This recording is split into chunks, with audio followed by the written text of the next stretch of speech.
so we'll just jump right into it. And we're going to start with our blender. That's going to be the first piece of equipment that we use. So what we're starting with is the main dish, which is our sweet potato veggie mac and cheese. And so you'll see that in the instructions, I suggest that you start by making the pasta. And I always play a little game with myself that when I make this, which is routinely, pretty much weekly, I make this recipe or a variation of it. I start a pot of pasta on the stove, which is, I did that actually before we got together this evening, but normally I'll start that. And while that is beginning to boil and I add my pasta, and of course you can add any kind of pasta you like. I'm using a whole wheat pasta tonight, but you can use, anything you like, a white pasta, a lentil pasta, whatever type you like. So as that's going along, simmering, boiling along to prepare, I try to get my whole sauce ready before my pasta is done. And that's how fast this sauce is. You can put your pasta on to cook, make your sauce, and pretty much have it all ready by the time that your pasta is ready. So that makes this one of those very doable during the week kind of recipes, as long as you've got, your ingredients in the pantry. So we start by having our pasta cooked. And what I actually did was, and I'll show you this, I actually am suggesting, because of course this is optional, you could just have the pasta and the sauce, but I'm suggesting to add a vegetable. It kind of turns it into even more of a main dish. And so what I did was take some fresh broccoli and I steamed it. I actually had some leftover broccoli, but you could steam or microwave or saute, whatever form, whatever way you want to prepare your vegetable, you can. But I had some broccoli and I added it at the very last moment. Once my pasta was cooked, I just added my cold leftover cooked vegetable to the hot water to warm it up along with that hot pasta and have my mixture really all ready to go. So I've got vegetables and pasta all ready, waiting for the sauce. This pan is still warm. It is very inviting and just ready for its sauce. So we'll just set this aside for a moment while we make our sauce. And I sauteed my onion, and that's the part that honestly will take the longest of all the sauce ingredients. I actually did this in a dry saute pan and added just a splash of water. You can do this any way you want, but this is how it ended up, with a sauteed onion, just sauteed in water alone. I didn't even use oil here. But of course you can do whatever you like. And I'm going to just put this cooked sauteed onion. You can see how nice and golden it is. And it's translucent and kind of, caramelized a little bit. We're going to put this into our jar of our Vitamix now. So you want to have your blender handy.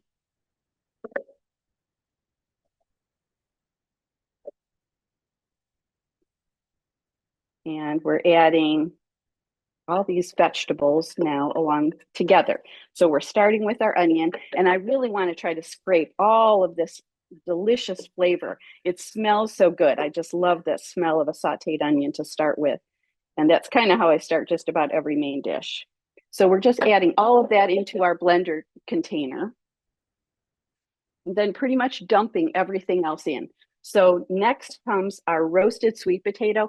I did that a day ahead. You don't need to. You could just microwave this or put it into the oven. But I've got about 1 cup here of a sweet potato that I just kind of, mashed enough to be able to measure that it was 1 cup. But this is a very forgiving recipe. If you wanted to add a little more or less or leave this out, it's all good. You can add different vegetables. You could do butternut squash.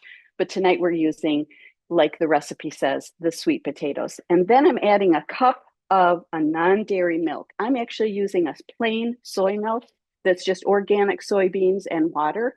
You can use any kind of plant milk you like. So it could be a, cashew milk or a almond milk or oat milk, whatever you like. And then I'm adding water. So I've got a half a cup plus 2 tablespoons of water. And then we're adding our bell pepper. I use for this a jar of roasted red peppers. And this recipe, you can, of course, roast your own whole pepper or saute it and use that, just taking the seeds out. but I used a jar just for convenience of a roasted red pepper. You'll find a roasted red pepper product where you'll find other condiments in the grocery store. So with pickles and mustard and things like that, I look for a container that's about 8 or 12 ounces, and I use half of it in this recipe. I freeze the other half in a container that is ready for the next time I make this recipe. I rinse it because it's sitting in water when you buy the jar. And so I rinse it, and that way it's a little more like a freshly roasted one. So I do make sure that the kind I buy doesn't have any added sugar or oil in it, but you, again, can get any kind you want. So I'm just adding that. So again, it can be a freshly cooked red pepper or the jar kind, which is what I'm using here, just again, for convenience. And I find it works really well here. And then we're adding nutritional yeast. And then we're adding a little bit of lemon juice, some salt. I missed one thing. Yellow mustard we'll add now. And of course, all of this is very customizable. So if you see any ingredient here that you just love and want a little more of or a little less of, you can do exactly what you like in your kitchen. And then a dash of cayenne pepper just for a little bite. So I'm adding just a little bit of that. Again, sometimes I talk to people who say they don't like things spicy at all. So I would say just leave that out, no problem. And so we're ready to blend this up. And here we go. I do recommend a nice strong blender for this. And here we go. We're going to make a little noise and blend this up.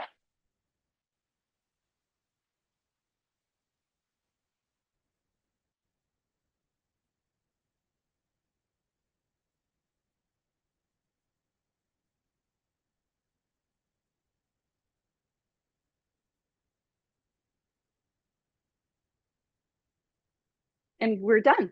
We've got our beautiful sweet potato mac and cheese sauce. And so here we're going to just plate it up. We're ready to go. So we'll come back and get this pan full of the delicious warm pasta and broccoli here. And we will just scoop some into a bowl here. We'll start with a bowl full of pasta and vegetables. And again, as I said, I use the fresh broccoli in here, but I really think this is wonderful with absolutely any vegetable you like. It's delicious with sauteed greens like spinach or power greens or kale or steamed cauliflower or peppers, just, separate peppers and onions or butternut squash, asparagus, and so forth. So anything you like, green beans. I can't think of anything that wouldn't be good in here. So now we've got this wonderful pasta, and now we're going to pour a sauce over it. And I like lots of sauce.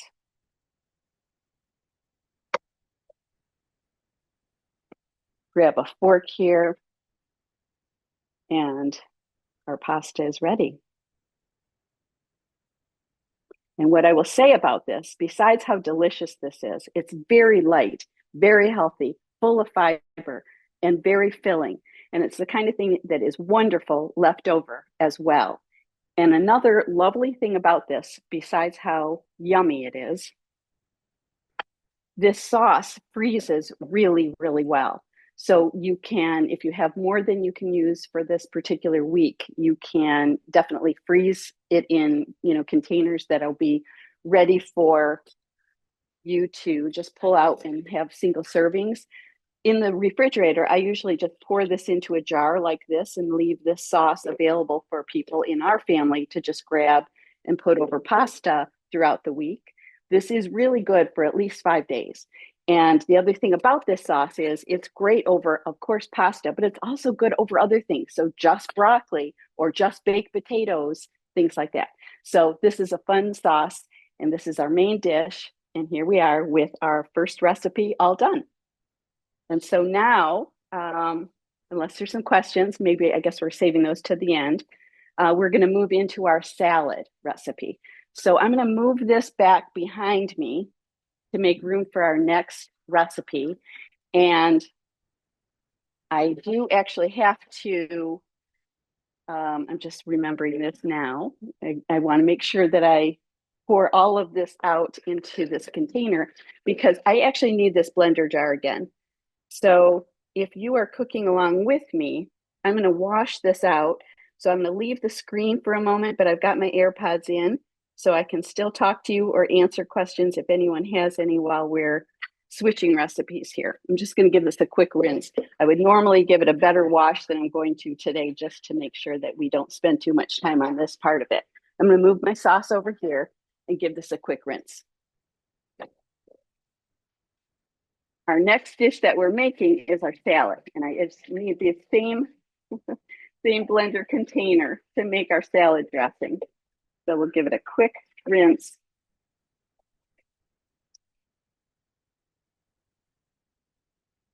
There we are. Thank you for your patience with that.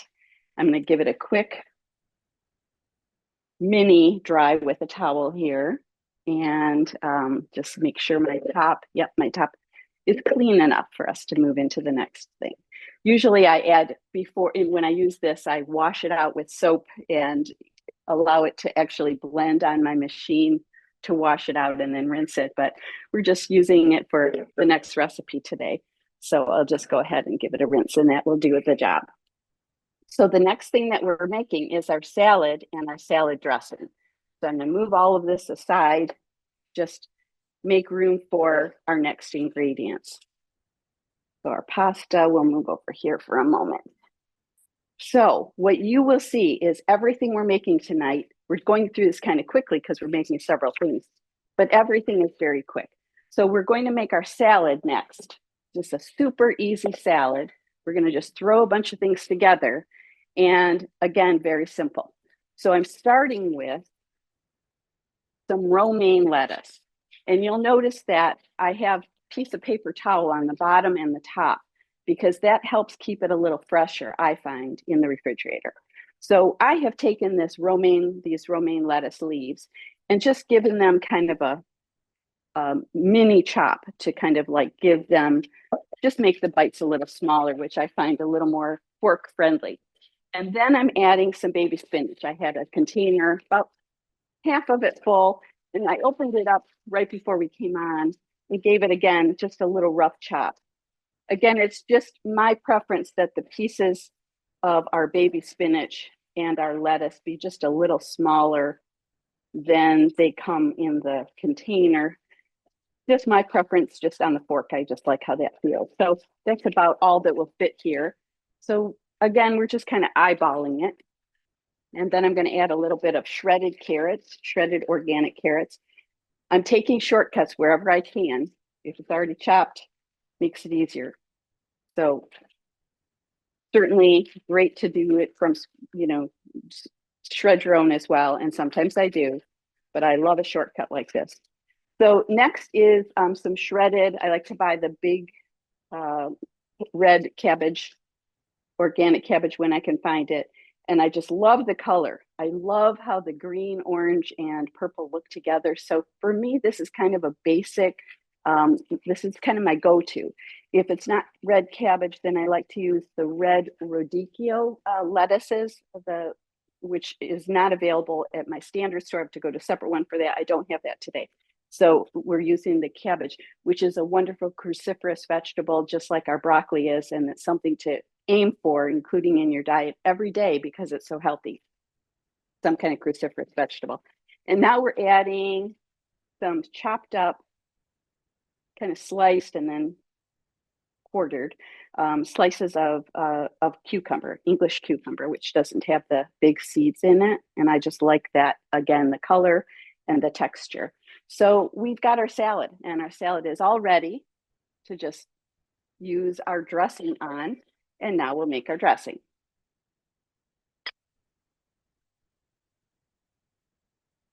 And that is going to be our herbed ranch dressing. We're putting everything back in here, the same container. And so we're starting with raw cashews. We want to make sure that they're raw, not already roasted, because that's going to give us our creaminess that we're looking for. And now we're adding, again, some milk. Same idea, I'm adding soy milk again. But again, you could add any plant milk that you prefer. We're just making sure that for this recipe, it's a plain, unflavored. You wouldn't want something like vanilla, no sweetener. You would want it just to be kind of simple, neutral flavor. So we've got our non-dairy milk here, and then we're adding some water. And then we're adding some fresh herbs. So today I've got some cilantro. If you don't like cilantro, you can leave that out, of course. You don't need my permission. You know you can leave that out. I'm also adding some fresh basil. I just love that mixture of those two. I don't have parsley today, but I do love that third parsley, that trio when I've got that handy. They didn't actually have that at my store when I bought this yesterday. So I've got just the basil and the cilantro, but I love it with the parsley as well. And any one of those is great by itself, even better with two, even better with three. So we've got our handful of fresh herbs, and that's going to give us a lovely green color to this as well. Now we're adding some lemon juice. Got 6 tablespoons of lemon juice. Then we're adding a brown mustard or a Dijon mustard. I'm going to grab a fresh spatula here to make sure we get every bit of this delicious, spicy brown mustard. Any kind of mustard you like will work here. And then just a dash of a balsamic vinegar. You could add more or less, nothing fancy. Of course, you could add a really good vinegar, and sometimes I do. This is just kind of a regular Trader Joe's, nothing special, not like an 18-year special kind of balsamic here because it's really not the featured flavor. But again, you can add any kind that you like. And then just a little dash of salt. If you avoid salt, you can certainly leave that out. And that's everything. So it's all in here. And we're going to blend this up.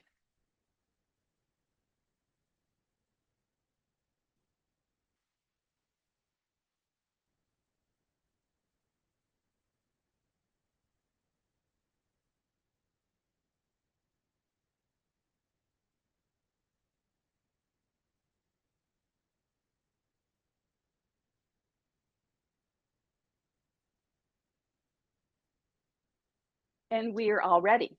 That's how quick we can put together a homemade dressing. And I will say one thing about the Vitamix or a high-powered blender of this sort. It is important for this recipe that you have, if you're following my instructions, that you do have a high-powered blender. If you don't, if you have more just the standard kind of blender that's not as powerful, then everything is the same except that you'll want to soak your cashews for a while, a couple hours maybe before, or even longer, overnight even, to make sure that it's going to turn this creamy. Otherwise, the texture of the cashews in this recipe won't be as smooth and creamy as we're looking for here. So now we're just going to take some salad off the top.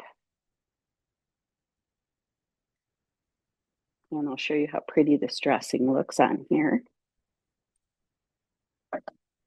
And you've seen that I made quite a bit of salad. And again, I'll put the rest of this salad in jars, just like you saw me do with the sauce that we made for our mac and cheese. This is a delicious way to have your ready and handy jars of salad. I like to do it, again, as I say, in jars. I think it stays fresher that way. Just pack it in really densely into 1 quart or 1 pint size jars, and you can have enough for several days and it'll stay fresh for as long as you need it. So I'm going to set this salad aside here, and we will get our dressing and put some of our beautiful dressing. And again, the same thing with the dressing. I'll store the extra in jars, but we're just going to pour this beautiful dressing right on top.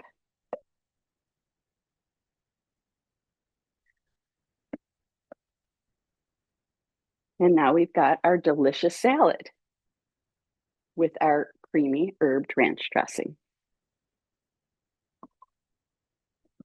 So now we are ready to make our dessert. And we are making a no-bake fudgy brownie with a peanut butter cornflake frosting. So I'm going to move things around here to get room for our food processor. We're just switching equipment here. And we'll move our salad. Move all of our empty containers. And now we're going to be making room to start our lovely dessert. And I'm excited to show you this dessert because there's lots of nice things about this. It comes together really quickly, but because it's a no bake, of course. But what's fun about this is that it freezes very well. In fact, I recommend eating this frozen. It's really has just a wonderful texture, especially good when it's frozen. So it's easy to have when you need something at the spur of the moment. You have unexpected guests, you need a quick dessert, you have that craving for something sweet at the end of the night, you can just grab one or two from the freezer. So we're going to get started with our no bake fudgy brownies with our peanut butter cornflake frosting.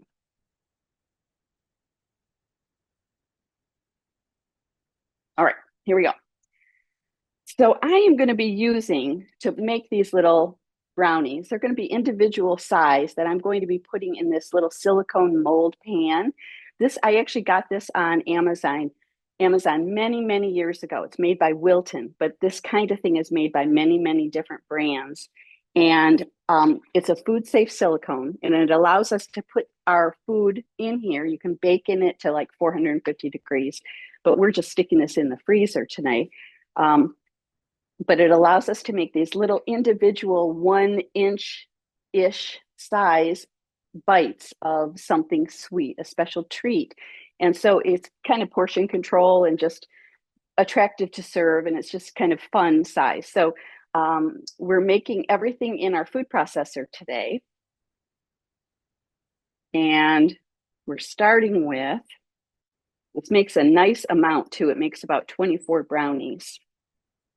24 little brownie bites. So we're starting by putting our walnuts. We've got 2 cups of walnuts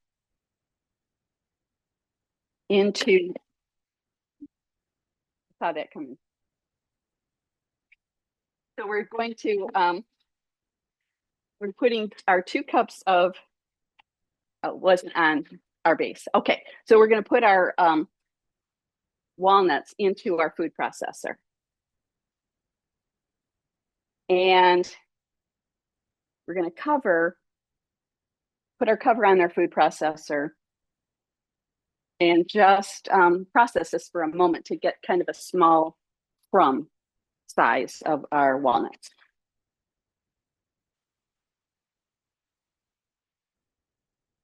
That's pretty good. A little bit, maybe one. Okay. Now we're going to add the rest of the ingredients that we have for our brownies into here. So we're going to add some pitted dates. We got 2 cups of dates.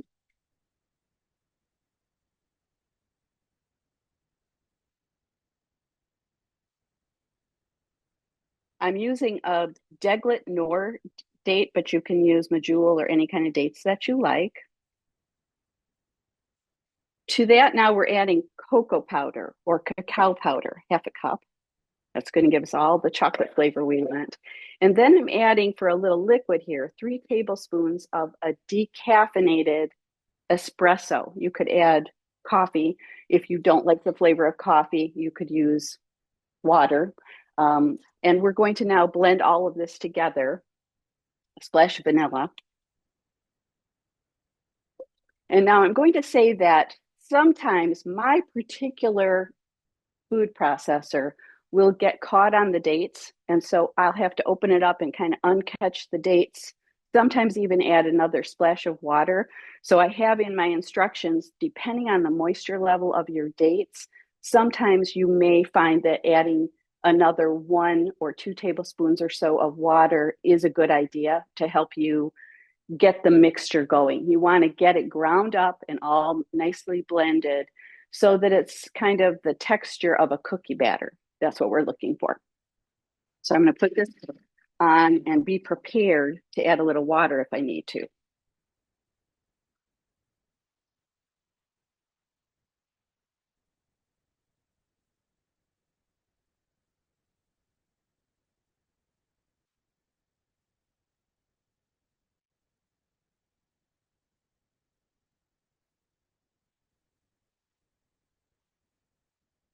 we're done. That actually worked really well.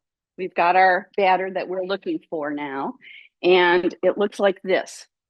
Smells really good, really fudgy from that beautiful cocoa. And now I'm going to move this aside and get what we need for our topping. It's the cornflake topping that really makes it special. 3 ingredients, super easy, no cook. We're going to mix it up in a bowl. We're doing pretty well with our time. So all I'm going to do now is take 3 ingredients, and they are date syrup, a natural peanut butter, and cornflakes that I have already crunched up in a food processor. If you don't have a little food processor to do that, you can put it into a plastic zip bag and just, crunch it with a rolling pin or something of that sort. So into this bowl, I'm just putting all of my ingredients, a small bowl. We're going to mix together our roughly crushed cornflakes with this sticky, sweet, lovely date syrup. Sometimes people ask me, and my preferred brand is Date Lady date syrup. And this allows us to have in here the sweetness of dates without any refined sugar. So it's just kind of my preference. And so now I've got that and some natural peanut butter. So now we're sweetening the peanut butter and making it extra crunchy. And so we're putting all this together and giving it a little spin with our spoon or spatula to just mix all of this lovely special topping together. This mixture alone is so good, you could just eat this with a spoon by itself. So we're going to give this a mix. Comes together very, very quickly. And I will say the next part of what we're doing, which is putting the brownie batter into my little brownie pan, this part gets a little messy. So I use gloves for it, but you don't need to, of course. So here's our crunchy, delicious cornflake topping. It's got the best texture. I use a cornflake that I recommend. I get at our Arbor Farms in Ann Arbor. I think they also probably have it at, I'm guessing, at Whole Foods or something like that. It's made by Nature's Path, but there's other kinds out there. It's sweetened with fruit juice instead of sugar. Again, just my preference, but you can use any kind of cornflakes, any kind of cereal that you like. You could even use granola. It could be very, very simple and, just anything you already have. But the idea is it's adding some crunch. And so now we've got our lovely topping. We've got our beautiful fudgy batter. And what I want to do at this point is just make sure that we take our blade out for safety, set that aside. And now with this batter, we begin creating our beautiful brownies. So this is where it's kind of messy. So I'm just taking these little balls they're smaller than a ping pong ball, maybe about 1 inch. And I'm going to just put each of these into one of these wells. Again, this has about 24 openings, and we're going to fill each of these. And I don't need to do all of them, but I'm just going to show you how this goes. I'll keep going as we can even take some questions, but I'm just going to build a few of them so that you can see how this looks. Again, this whole pan will be filled with all of this batter once we can finish it off, but I'll just do 6 of them to get you started. So we've got these in here, and I'm going to flatten them out. Does not have to be perfect, believe me. And they can be kind of overflowing or a little skimpy, whatever you prefer. Depends on the ratio you like of the fudgy base or the crunchy sweet topping. And then we're just frosting them, just filling it in just like that. Nothing fancy. You can see how quickly these come together. And it's really a perfect late night snack. I'm going to show you what these look like in just a second when they're completed as well.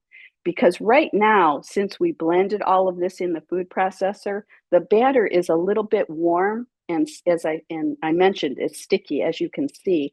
But also, it will not really want to release very well at this point from this pan because it's warm. It's kind of hasn't really taken its shape yet, but I'll show you what this looks like right now. At this point, we're just filling it in and frosting them. And I just made some in the freezer. So I'm going to show you what these look like after we pull them out of the mold, because what I typically do is cover this with a piece of wax paper and put it into the freezer just for an hour or so until they're firm enough to be able to release from the bottom and then put in some other container. So I just wanted to show you what these look like frozen, because that's how they're really the best. They're just so fudgy and chewy, and they've got this great crunch. Now this plate is frozen. I just wanted to make sure you could see what they're like. And they're really firm and fudgy, but just so good and ready to enjoy. So that is our third recipe, all ready to enjoy.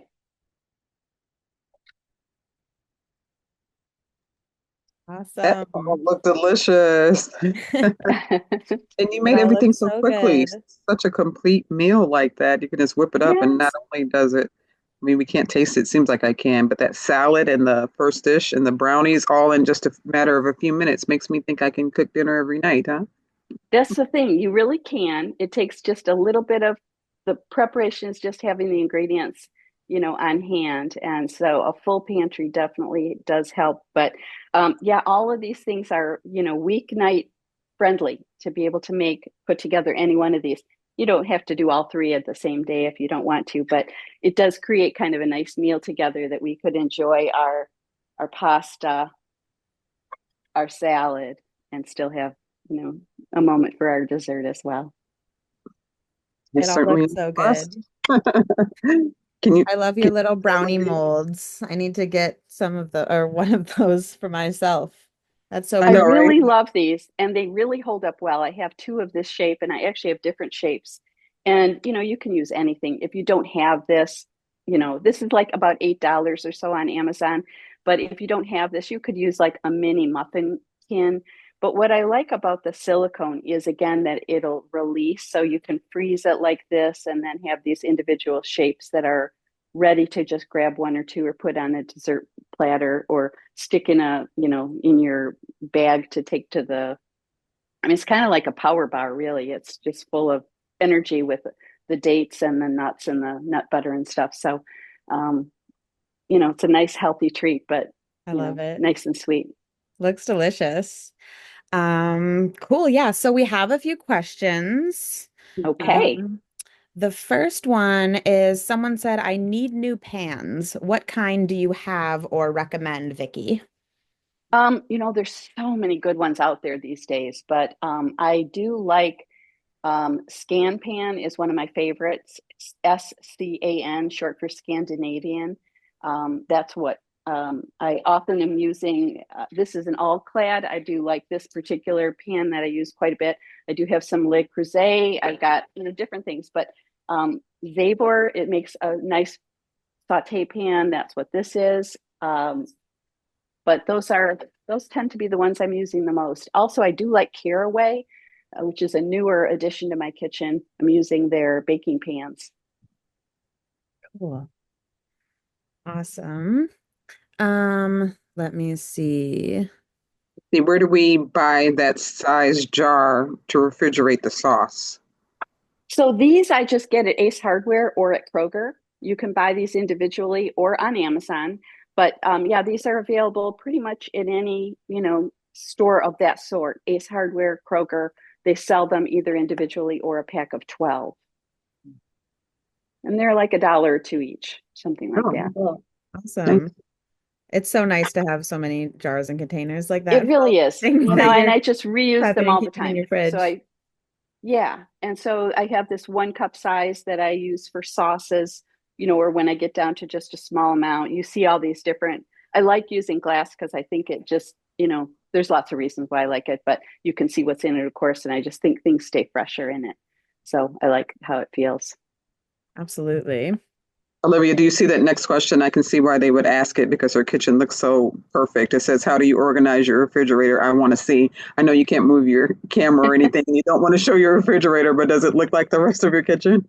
No, it does not. And that's partly because my husband does not eat exactly the same way I do. So we've got mix and match things, and I've got stuff in there from my son and all kinds of stuff. So it's not beautiful, I will say, but I always make sure that it's full of lots of fresh vegetables and fruit. So, and whatever else there is in there, we tend to have lots of batch cooking things that I've made, like a big pot of soup or stew, the leftovers. So I will say it's always full, but it's kind of a rotating picture of what's in there from time to time. Yeah, we have a couple more questions. I think these were both about the brownies. One asked if the brownies could be made without a food processor, if that's at all possible. So it's a great question, and I'm not sure that you'll get the texture that you'd want without a food processor. Maybe there's another tool that you can think of. I don't think it would work in a blender because it's not wet enough. It kind of really needs that wide base and that blade.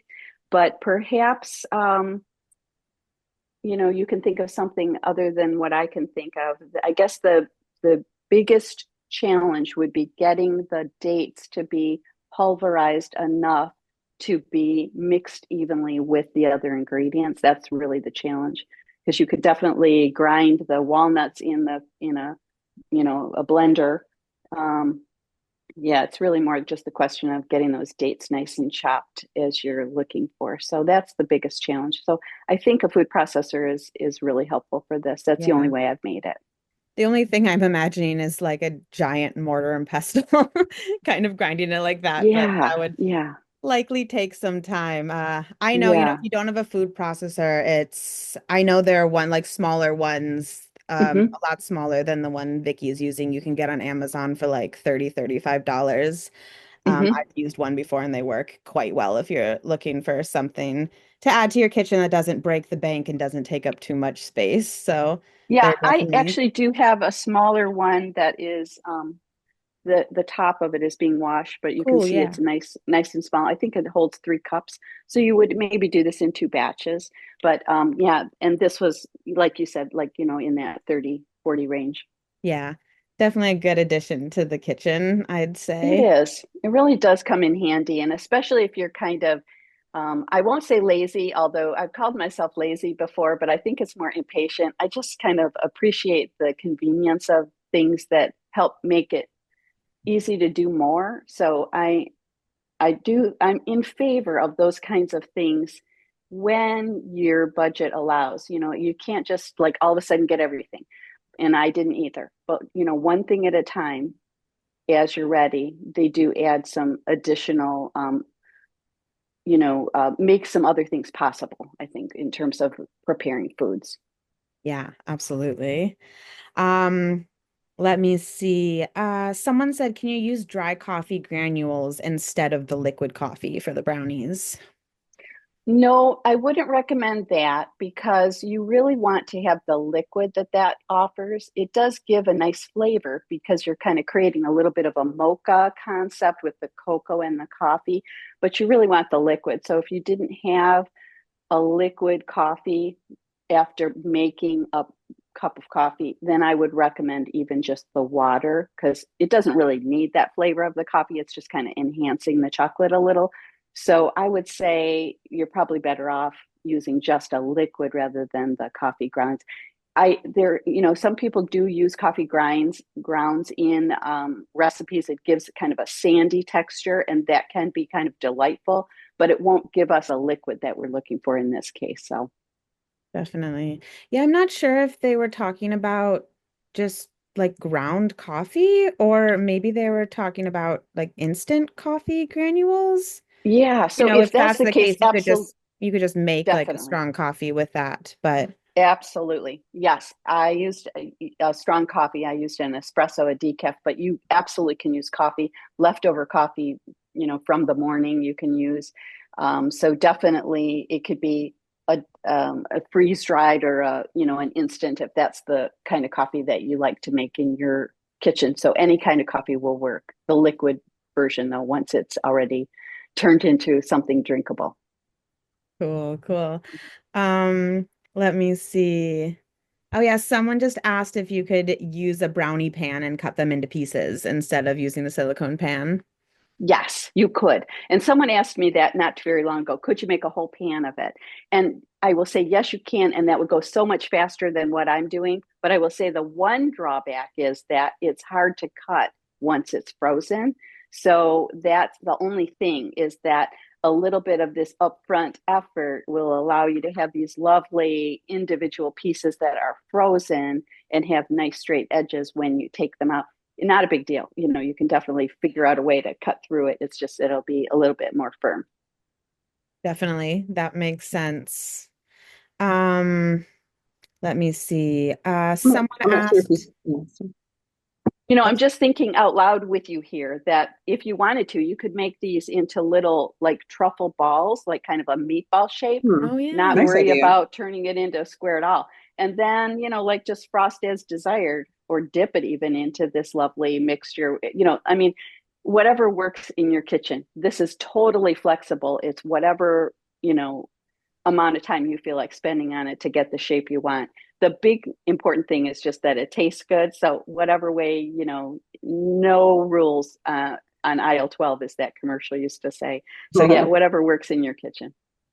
totally. Yeah, I love that. Whatever shape makes the most sense to you. But that's a good Yeah. tip about being Yeah. aware that it's a bit challenging to cut once frozen. So, Yeah, and I'm also thinking as a third option, you could kind of make this whole, maybe with a little help from pressing it down on like a cookie sheet, make it into kind of a bark that you want to freeze, and then like layer over or drizzle over that topping and put it into, make it really thin, freeze it, and then break it off into pieces that are kind of irregular. That would be great too.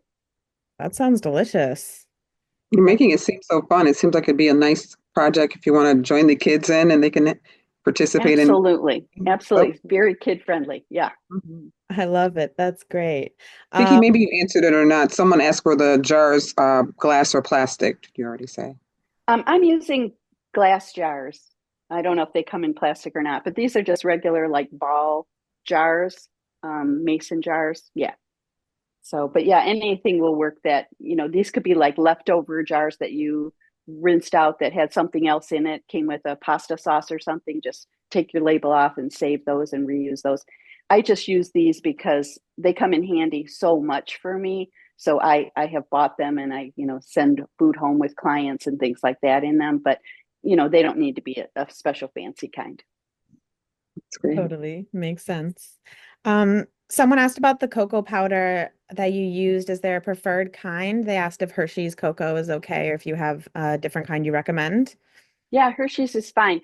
I usually buy an organic kind that I get it, just wherever I happen to be. I buy cacao or cocoa from Trader Joe's or, grocery store. So yeah, whatever works for you.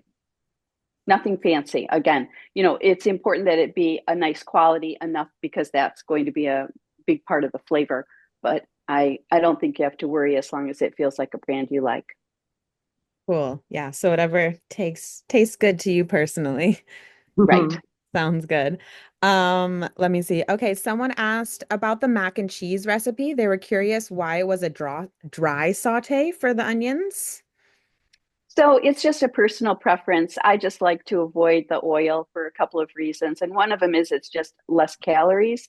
So, but it's really just comes down to personal choice. So if you're accustomed to using oil to saute, which many people are, that's certainly, up to you. It's just kind of how I've gotten into a habit. I've been doing it this way for several years.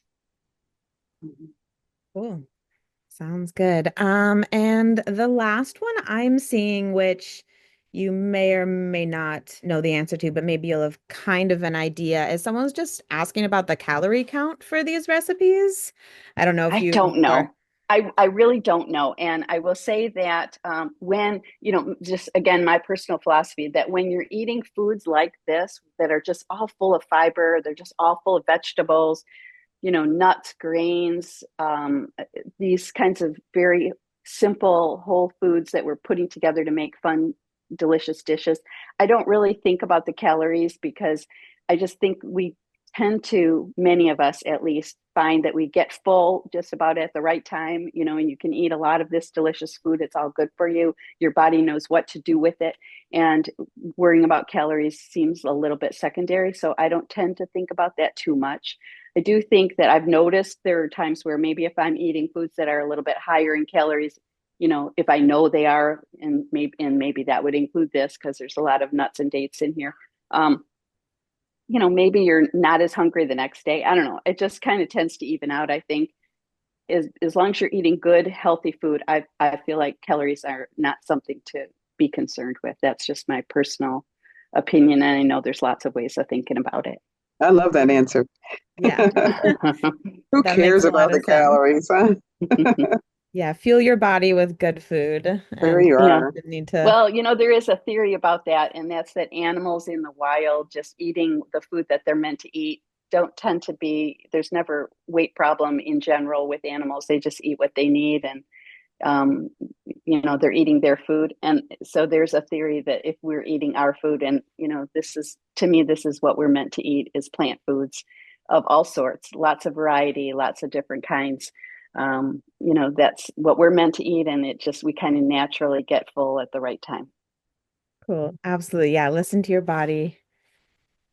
All Awesome. right.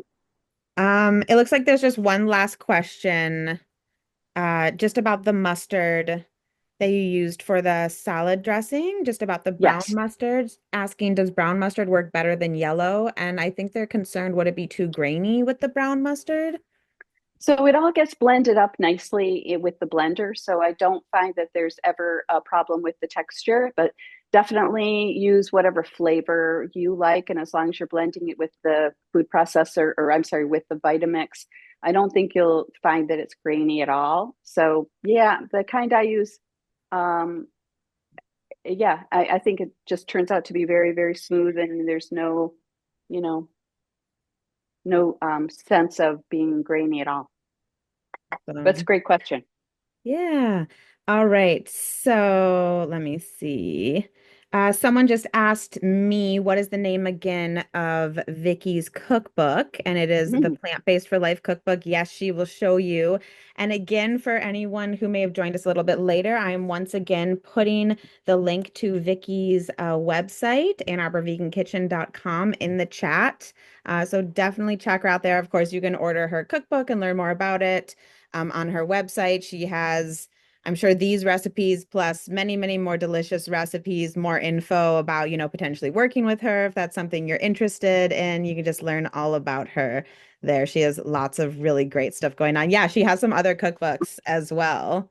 Yes, So many these are good two things. ebooks, Feel Great Desserts and Everyday Easy, that are both available on my website on my shop page, actually. And We can each see of about. these has a full page photo that goes with Awesome. every recipe. Oh, that's I really gotta good. check those out. Yeah, Love it.